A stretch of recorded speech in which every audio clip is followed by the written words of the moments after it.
Bonjour les amis, shalom, shalom, j'espère que vous allez bien. Alors hier on a parlé de laisser les mauvais penchants pour monter vers Hachem. Comment on fait en fait pour laisser les mauvais penchants? Donc on en avait parlé un peu, il y avait la mitzvah des tzitzit, ça c'était pour le côté de la sexualité, donc un des mauvais penchants, et donc le laisser. Mais on peut aussi, dans une situation, avoir une émotion, se sentir un peu angoissé face à une émotion, ressentir de l'inquiétude par rapport à une situation, avoir des pensées en se dévalorisant. Donc comment on fait en fait pour laisser tomber toutes ces choses-là qui nous arrivent et qui sont totalement possibles à avoir? Eh bien c'est la Emouna. Parce que la Emouna, c'est elle qui va nous permettre d'avoir confiance, confiance au tzaddik, confiance en Hachem, pour monter vers Hachem, pour monter vers le tzaddik, afin justement de laisser tomber le reste. Parce qu'on monte, on monte. Quand on a des énergies basses, la seule façon de se libérer de ces énergies basses, c'est de monter. Donc on a plusieurs outils pour le faire. On a le chant, on a la danse, taper des mains, on a le fait de parler avec Hachem, on a le fait de faire le tikkun haklali, le tikkun ratzot. Et de cette manière-là, on vient laisser totalement ces mauvais penchants. On a les tzitzit pour laisser totalement ces mauvais penchants et justement, eh bien, s'élever. Parce qu'on va commencer à penser à quelque chose de plus haut, de plus noble. Tant qu'à l'intérieur de nous, eh bien, nous n'avons pas des valeurs nobles, des opinions nobles, donc avec de la morale, eh bien, automatiquement, on peut y mettre n'importe quoi à l'intérieur. N'importe quoi. Et qu'est-ce que c'est que le n'importe quoi? Ce sont toutes les énergies basses, toutes les pensées basses, les émotions basses. On peut avoir toutes sortes d'émotions, par exemple quand on est fatigué. Quand on est fatigué, on peut avoir toutes sortes d'émotions basses parce que quelque part, on manque de force pour aller chercher des émotions hautes.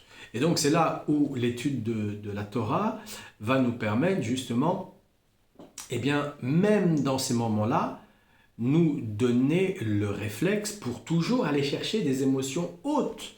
C'est pour ça que nos sages nous disent, restez dans la prière.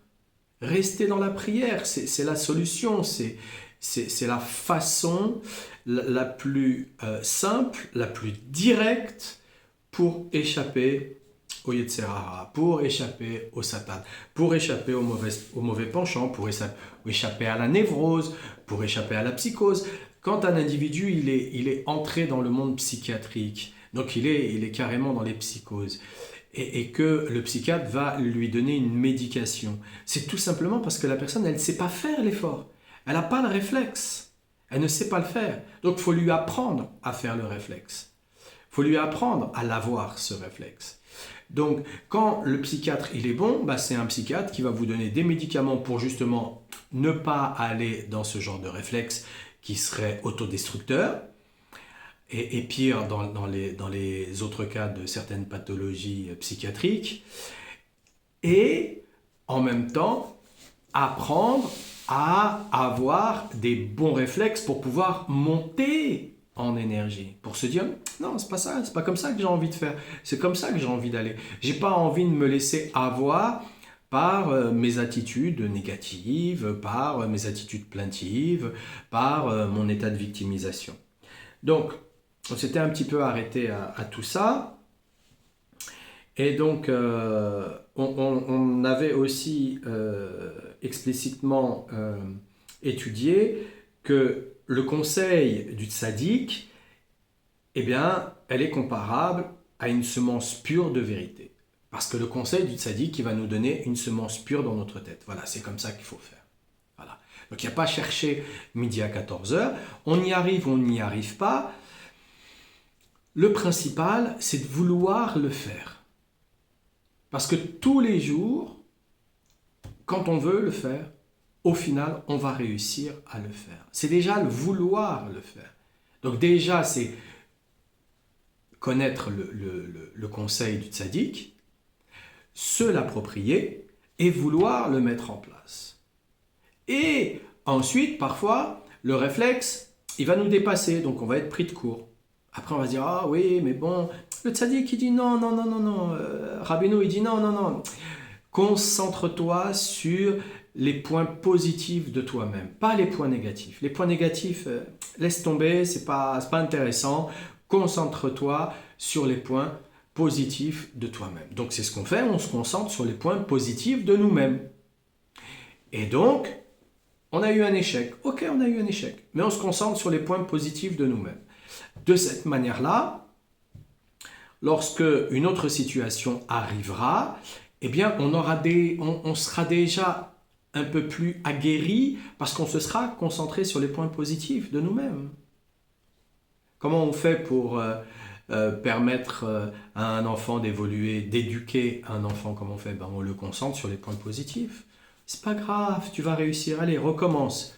Allez, recommence. Oui, mais ça fait 10 fois que... C'est pas grave, allez, 11 fois, 12 fois, 20 fois s'il le faut. C'est pas grave, allez, on recommence, on recommence, on recommence. Au final, il finit par y arriver. Pourquoi? Parce qu'il obtient le réflexe. C'est pas la généralité qui est importante. C'est le détail. Donc c'est pas la quantité qui est importante, c'est la qualité qui est importante.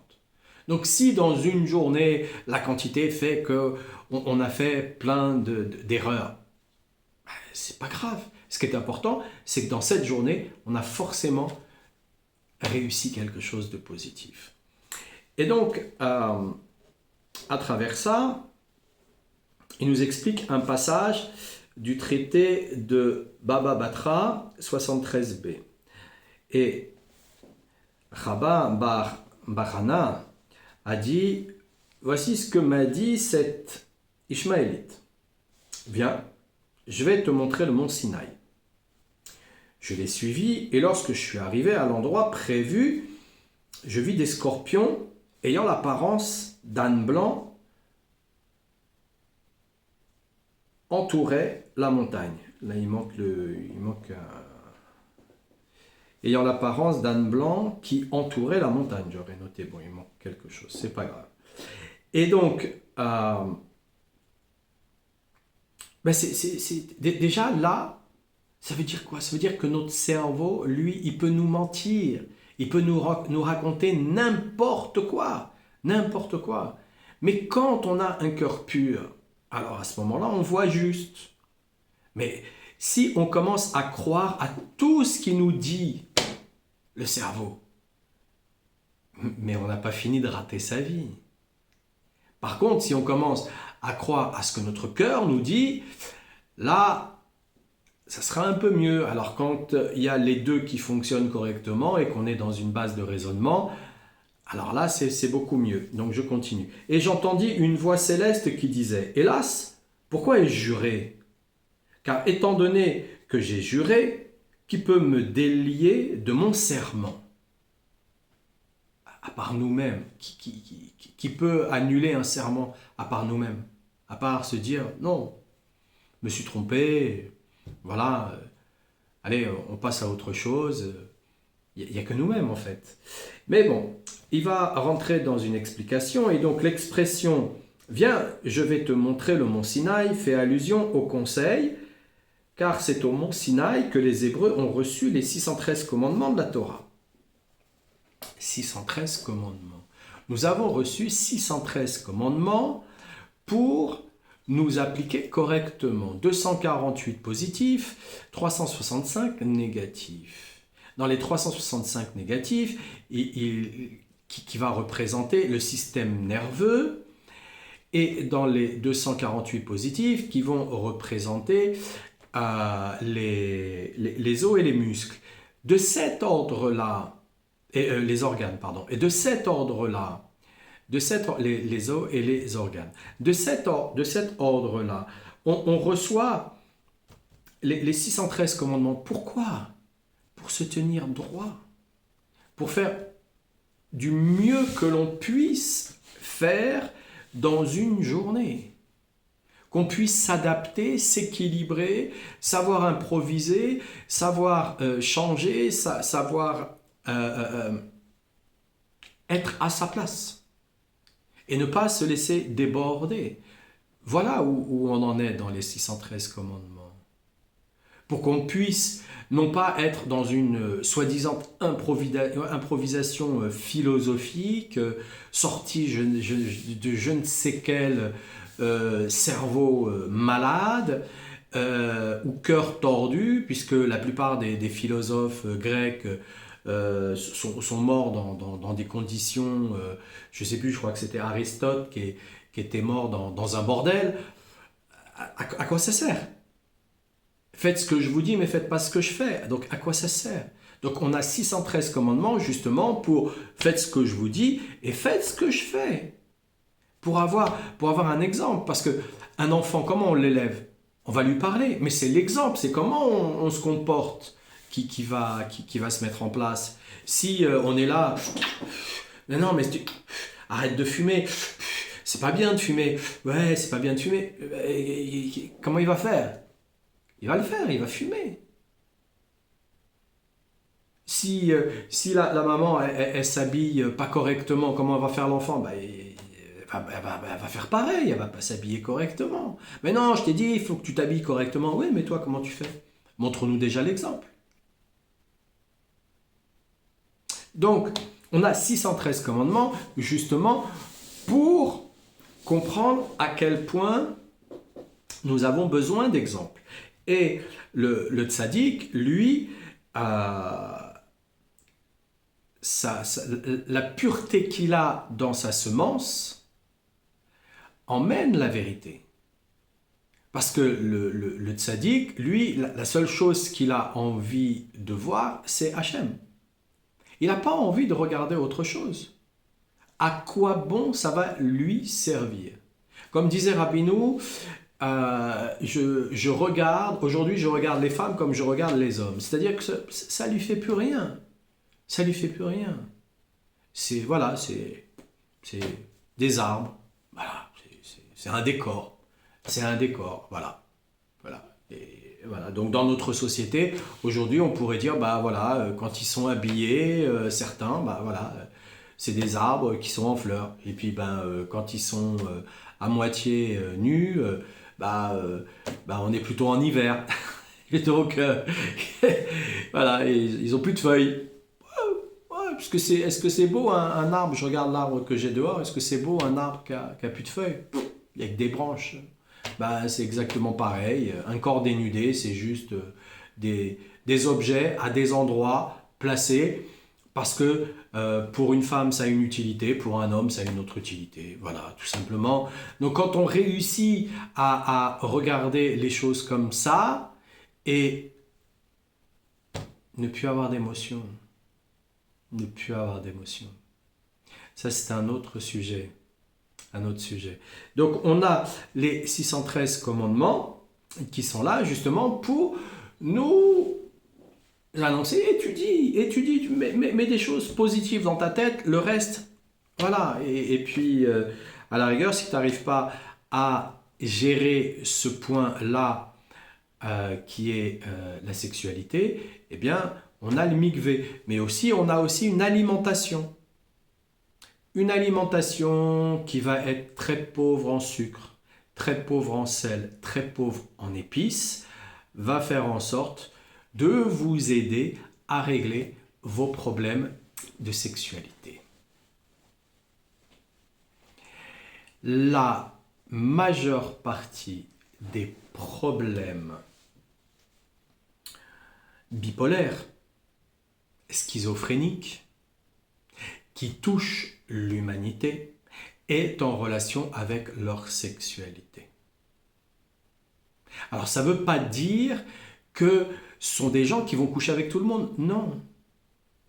Ça peut aussi dire des personnes qui malheureusement ont subi un choc à ce niveau-là, ou alors ça peut être un choc dans l'enfance par rapport à une personne adulte ou une personne un peu plus vieille avec de l'inceste ou un viol ou ce genre de choses, que Dieu nous en protège.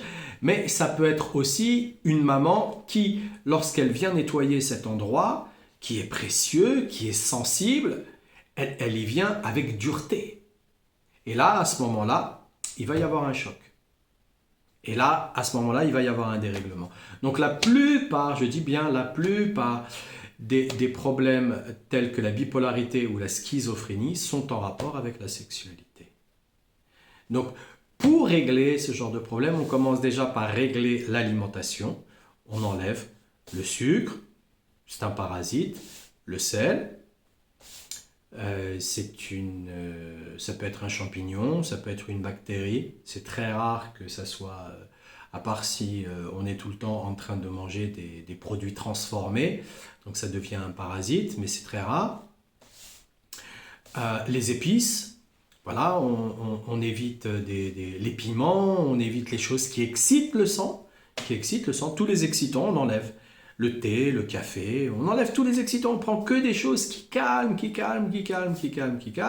Le mikvé, l'étude de la Torah, le sport et la méditation. Et on arrive à maîtriser justement cette partie-là qui va nous permettre de comprendre aussi que cette semence, elle va nous permettre de nous donner plus de stabilité.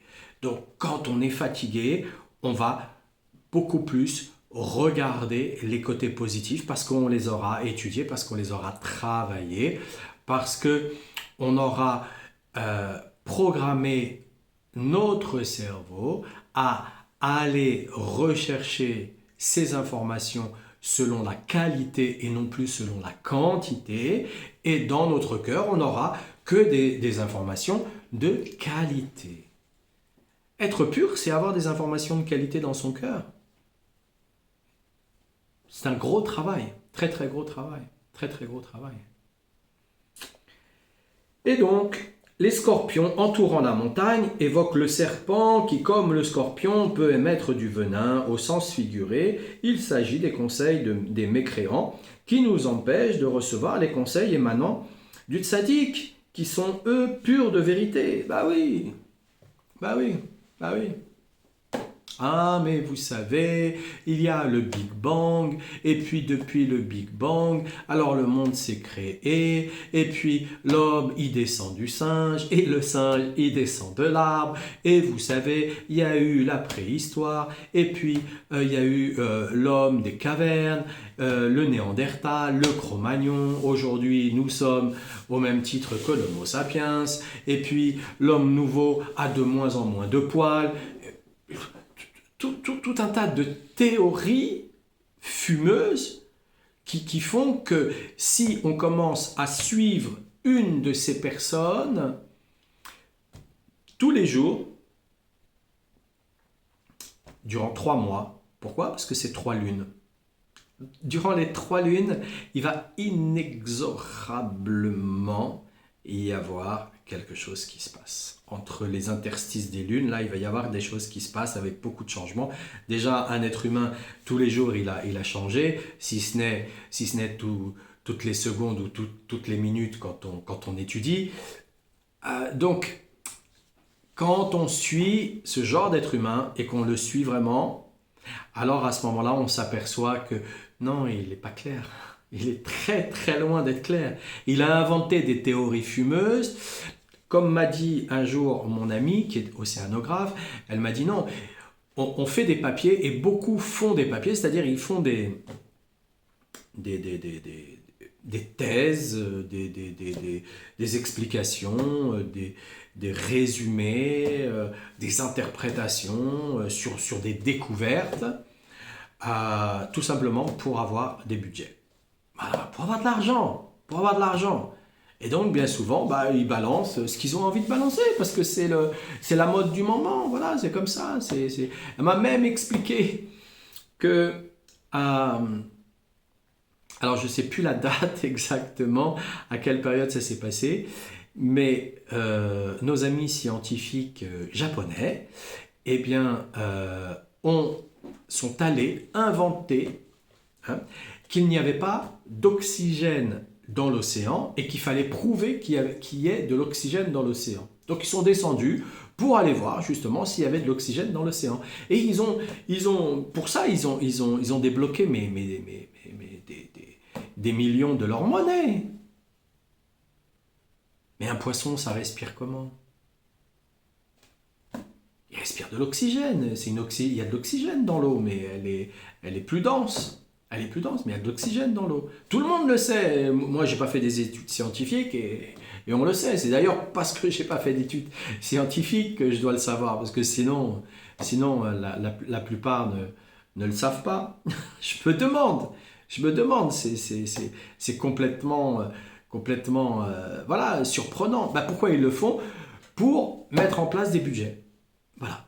Pour s'occuper, pour avoir de l'argent, pour construire la maison, pour construire la piscine, changer de voiture, partir en vacances, que sais-je. Ils utilisent leur argent comme ils veulent, que sais-je. Donc, euh, suivre les conseils d'un mécréant, où on va où? Aujourd'hui, on voit bien la société, elle est en train de couper la branche sur laquelle elle est assise. On le voit bien. On le voit bien. Là, l'État français qui a été complètement démantelé toutes les centrales nucléaires pour ensuite en reconstruire. Ou pour ensuite dire que c'était plus important d'avoir des centrales nucléaires que je ne sais pas quoi. Mais voilà. Donc, suivre leurs conseils, c'est en fait suivre leur portefeuille. C'est tout. C'est tout. Ça s'arrête là. C'est très, très, très basique. Très, très basique. Très, très basique. De toutes les façons, le mécréant, qu'est-ce qu'il fait? Le mécréant, s'il n'y a pas de l'argent à gagner, il ne se lève pas.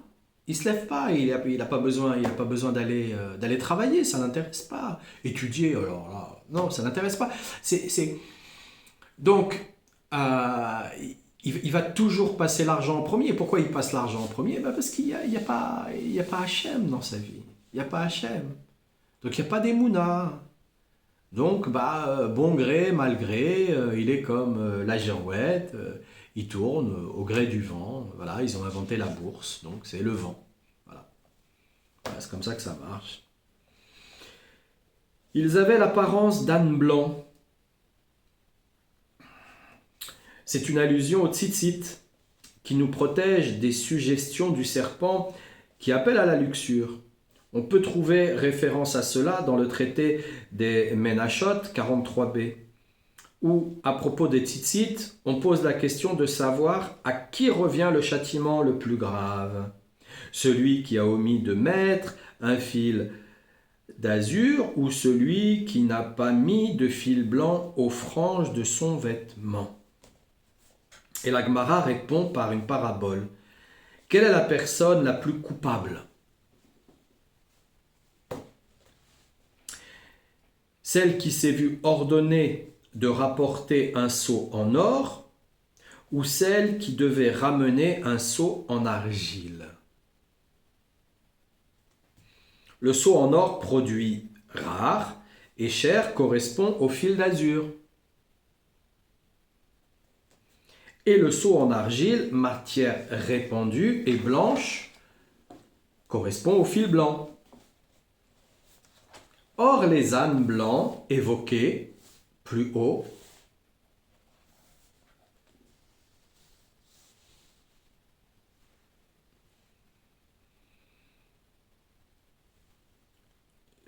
sont dénommés en hébreu donc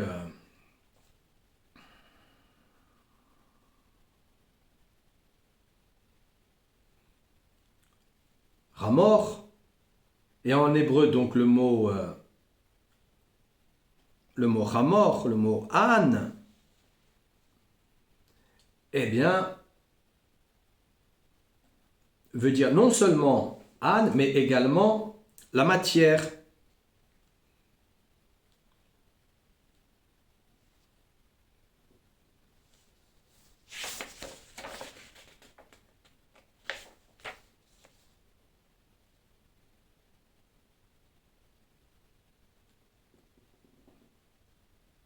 La matière, Hamechi, qui veut dire aussi âne. Donc, en hébreu, le mot Hamechi,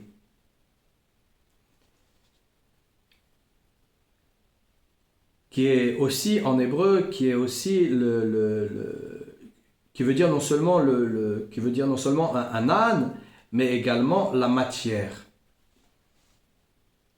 Donc, ça fait allusion au fil blanc qui de nos jours constitue l'essentiel de la mitzvah des tzitzit. Donc, ce qui veut dire par là, c'est que quand il voit les ânes blancs, il voit les ânes blancs parce qu'il lui-même porte les tzitzit. Et comme il porte les tzitzit, alors il est protégé des scorpions. Il va pas voir les scorpions. Ils sont là, ils sont dans le paysage. Il y en a partout, ils sont dans le paysage.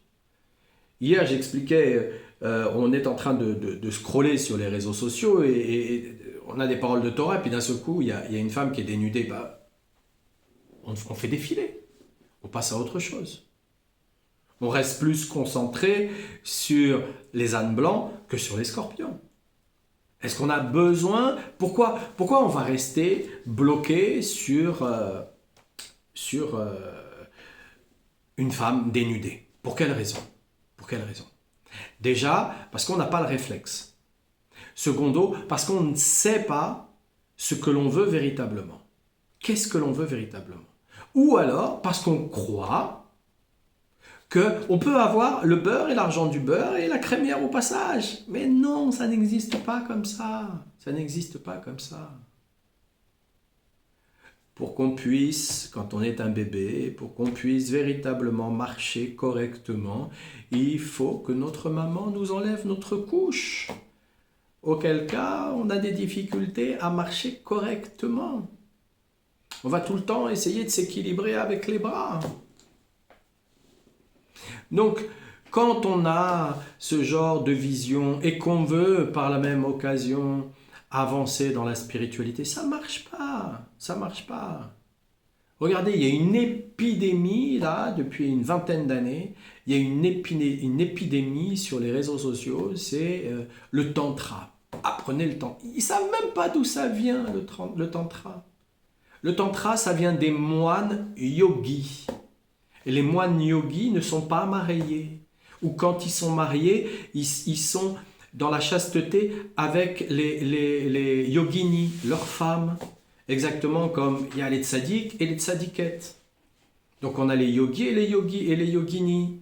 Et ils dorment chacun dans un lit séparé. Parfois ils font même chambre à part parce qu'ils n'ont pas le même rythme.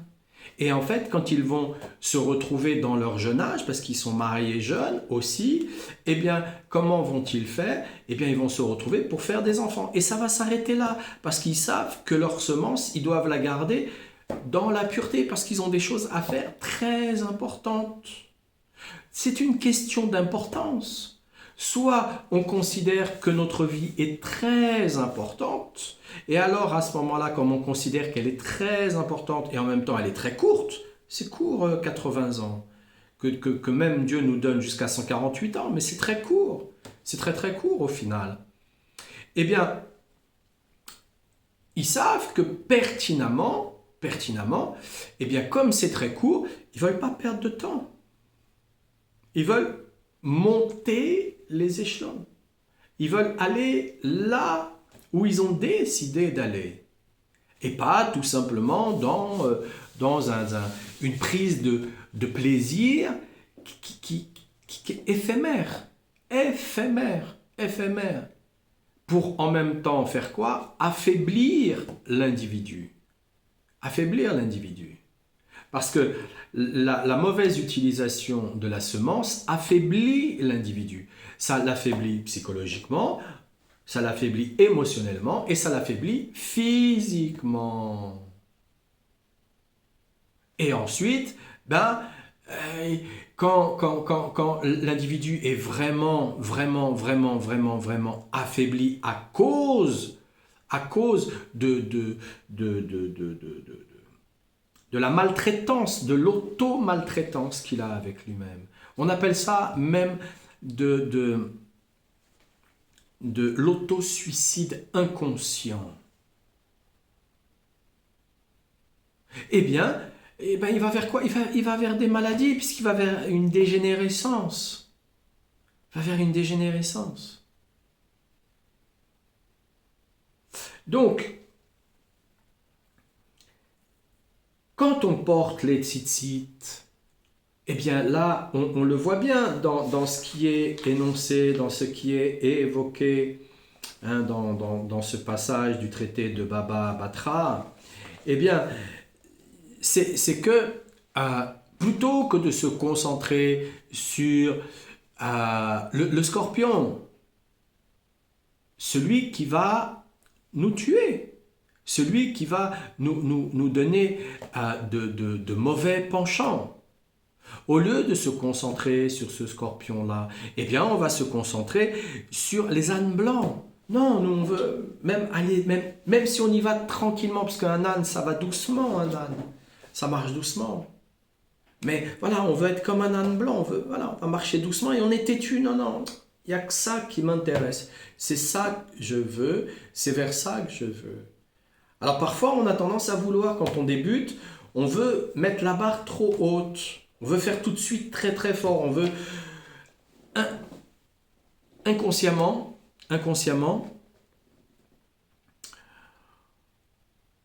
on cherche à dépasser les étapes. Inconsciemment, on cherche à dépasser les étapes. Mais au final, eh bien, tout ce qu'on fait, c'est qu'on est submergé par le travail et on n'a plus envie de faire. Donc, on fait un petit peu par petit peu. Un petit peu par tous les jours, un petit peu par petit peu. Même si c'est 5 minutes de ça, 5 minutes de ça, 5 minutes de... Au final, ça fait beaucoup. Parce qu'on vient travailler sur la qualité et non pas sur la quantité. Toujours la qualité. Toujours la qualité. Alors, mes amis, eh bien, je vous souhaite plein de bonnes choses. Je vous souhaite le meilleur. Et puis, on se retrouve demain pour la suite. Et l'explication, en fait, il y a une explication. Là, je laisse un petit peu de suspense, mais il y a une explication. Hein. Et la suite, c'est « Et j'entendis une voix céleste qui disait « Hélas, pourquoi ai-je juré ?» Voilà. Donc, on s'arrête là-dessus. Que Dieu vous protège, que Hachem vous donne que des bonnes nouvelles, qu'il puisse vous guider, qu'il puisse vous écarter de tout mal et protéger vos familles et vous donner le meilleur. Je vous souhaite une excellente journée et je vous dis à demain.